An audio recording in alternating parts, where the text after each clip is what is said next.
안녕하세요, 모토PD 정원주 에디터입니다. 이번 시간에는 포드의 신형 올뉴 익스플로러와 함께 달려보도록 하겠습니다. 더 치열해진 경쟁 환경 속에서 포드의 익스플로러가 여전히 자신만의 매력을 잘 나타낼지 기대가 되는데요. 시작에 앞서 모토PD 채널 구독도 꼭 부탁드리도록 하겠습니다. 이번 촬영과 편집은 고되지만 구독이 큰 힘이 되니까요.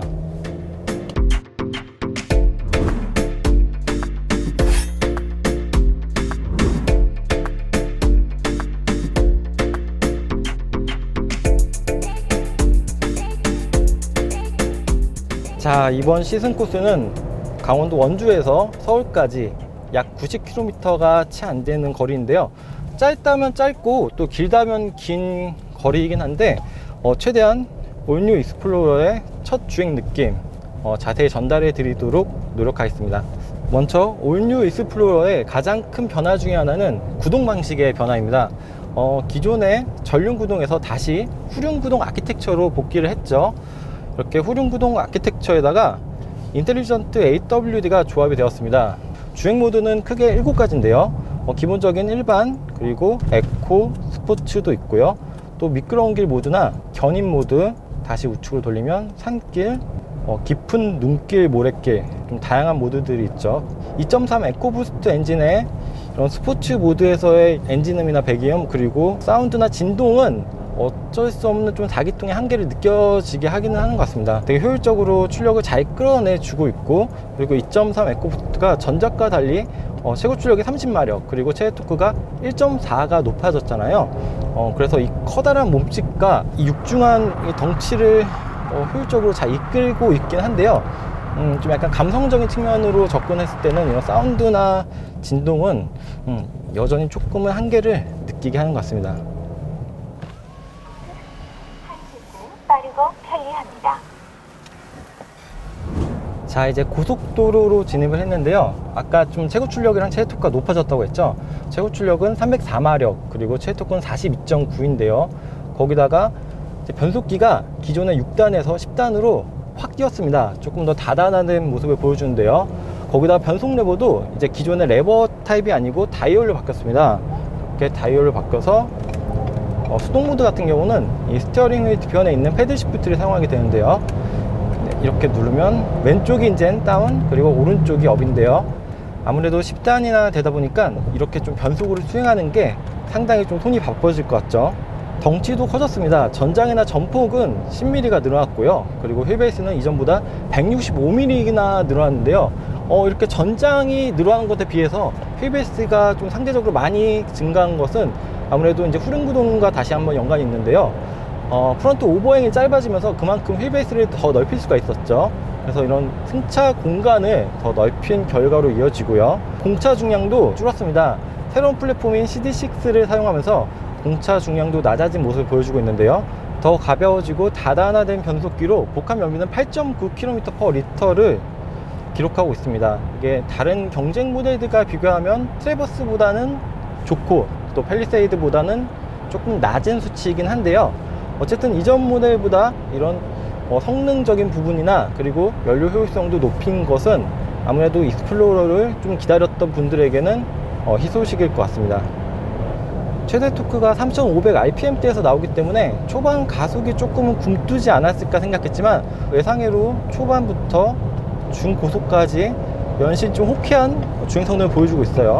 상당히 좀 경쾌한 모습을 보여준 거는 이런 엔진과 변속기의 파워트레인의 출력과도 연관이 있지만 스티어링 휠 방향성이 상당히 좀 일체감 있게 운전자에게 이런 조향 감각을 전달해준 느낌에 기인한 것 같습니다. 이 덩치 큰 SUV에서 이런 스티어링 휠 방향성을 그렇게 크게 기대는 하지 않잖아요. 그래서 어쨌든 좀 느긋한 움직임이 나타날 거란 예상했지만 그것보다는 조금 더 기민한 이런 스티어링 휠 방향성을 나타내주고 있고요. 브레이크 이제 응답성은 약간은 조금 무딘 편입니다. 이제 담력을 가져갔을 때, 그러니까 처음에는 즉각적인 이제 제동이 걸리기보다는 약간 느긋하게 브레이크 제동이 걸리는 타입이고요. 이 차 같은 경우는 다른 주행적인 측면에서는 그렇게 크게 부족하거나 좀 불만족스러운 부분은 딱히 없는데요. 그 대신 이런 사운드적인 측면에서는 좀 쥐어짜내는 듯한 좀 그런 느낌이 강합니다. 먼저 이제 익스플로러 신형을 경험해 보셨던 기자님들 얘기에 따르면 가장 좀 크게 점수를 주는 부분이 대형 SUV 중에서 승차감이 상당히 좋은 편이다 라는 얘기를 해 주시더라고요. 그런 잔진동들, 이런 좀 자잘한 움직임들을 좀 많이 걸러주고 있어요. 그래서 이렇게 주행을 했을 때, 아까는 제가 이제 조석에 앉아가지고 한 1시간 정도 이제 같이 왔었는데요. 그때 뭐 조석과 마찬가지로 주행 시 좀 스트레스를 좀 많이 줄여주는 부분 같아요. 그리고 포드에서는 이번 신형 익스플로러에서 좀 정숙성을 강조하고 있는데요. 지금은 저희가 고속도로 이제 제한 속도인 약 100km 정도로 달리고 있는데, 지금 밖에 약간은 지금 바람이 좀 많이 불고 있습니다. 창문 자체도 이제 프론트 같은 경우는 1열 도어는 이중 접합 차음유리 사용하고 있고요. 닫았을 때는 확실히 조금 더 정성이 높아지는 모습을 보여주고 있는데요. 윈드실드 전면과 그리고 A필러 그리고 측면 같은 경우에서 어디 한 곳에서 두드러지게 좀 이렇게 소음이 많이 올라오는 부분은 없고요. 심지어 좀 하부 소음도 잘 억제를 해주고 있는 모습입니다.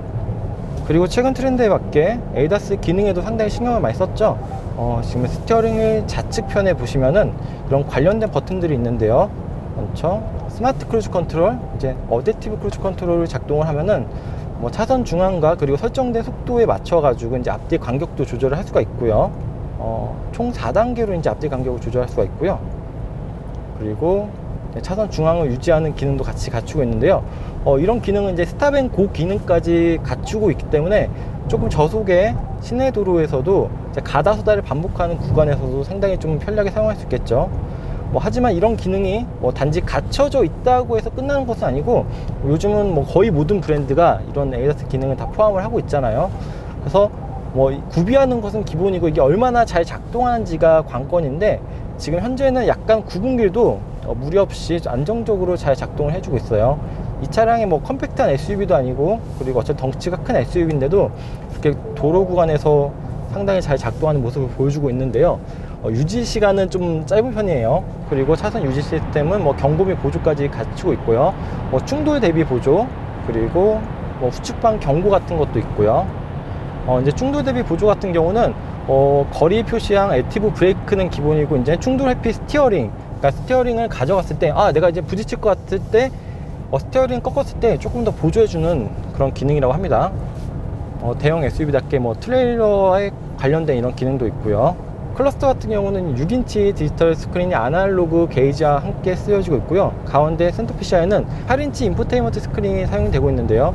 사실 8인치 자체가 그렇게 작은 건 아닌데, 최근에 트렌드가 이제 송풍구 대신 아예 길게 뽑든지 송풍구를 밑으로 내리든지 하잖아요. 그리고 이 차량이 확실히 전폭도 크고 차량 자체가 크다 보니까 조금 더 상대적으로 이런 부분이 작아 보이는 것 같습니다. 내비게이션 같은 경우도 아틀란 제품을 사용하고 있는데요. 이렇게 뒤로 가기 버튼을 꾹 눌러가지고 작동을 하고 있고요. 그리고 국내 운전자들이 선호하는 편의사양도 많이 갖추고 있는데요. 열선 시트는 기본이고요. 그리고 밑에 통풍 시트, 스티어링 열선도 갖추고 있고요.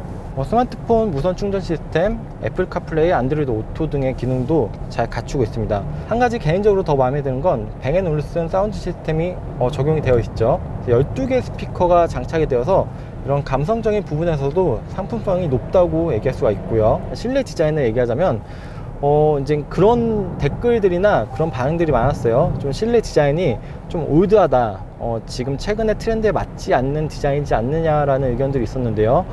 실제로 보면은 전형적인 미국차 느낌이 나긴 하지만 좀 옛날 느낌이 그렇게 나지는 않는 것 같습니다. 인포테인먼트 스크린이 더 컸으면 좋았겠지만, 이전 세대 모델과 비교를 했을 땐 이런 조작 버튼들도 조금 더 모던하고 깔끔해졌습니다. 스크린 아래에는 이렇게 스마트폰 같은 걸 놔두기 편한 공간이 있고요. 이 앞쪽에는 이제 시거잭과 USB, C타입도 있고요. 그리고 다이얼식 변속기와 컵홀더, 드라이브 모드가 이렇게 있는데요. 그런데 드라이브 모드 같은 경우는 앞에 이제 변속 다이얼이 어쨌든 둘 다 다이얼식이기 때문에 약간은 이게 혼동이 있지 않을까, 좀 조심해야 될 것 같아요.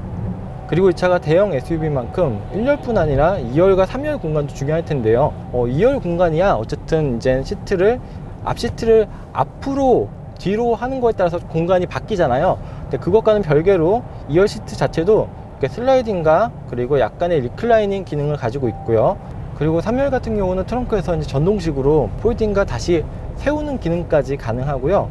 3열과 2열을 모두 눕혔을 때는 상당히 플랫한 이런 자세가 연출이 되기 때문에 최근 유행하는 뭐 차박 같은 경우에도 활용이 높을 것 같습니다.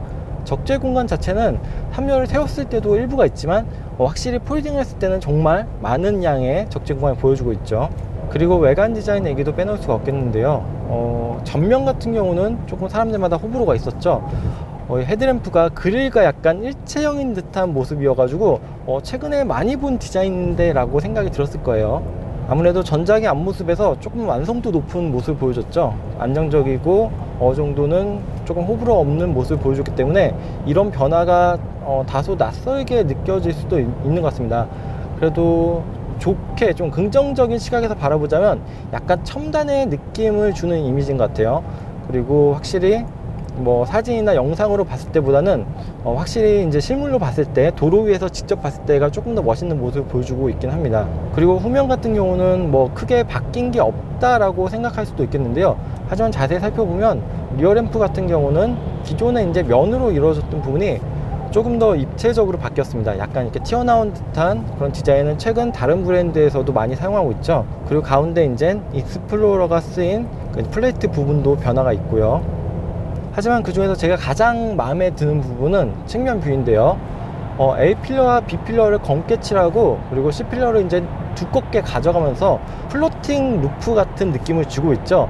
아무래도 하얀색 차량에서 그런 부분이 좀 두드러지는데요. 그리고 루프 라인은 뒤로 갈수록 약간 낮아지는 것에 비해서 이런 캐릭터 라인은 반대로 뒤로 갈수록 살짝 올라가는 게 측면부가 또 짧아진 오버행과 함께 대형 SUV임에도 상당히 역동적인 스포티한 모습을 보여주고 있습니다. 더 치열해진 시장 환경 속에서 포드의 신형 익스플로러가 여전히 자신만의 매력을 잘 어필하면서 소비자들의 많은 선택을 받을 수 있을지가 기대됩니다. 네, 저는 지금까지 모터PD 정원주 에디터였고요. 저는 다음 시간에 좀 더 다양하고 자세한 시승기로 돌아오도록 하겠습니다. 네, 감사합니다.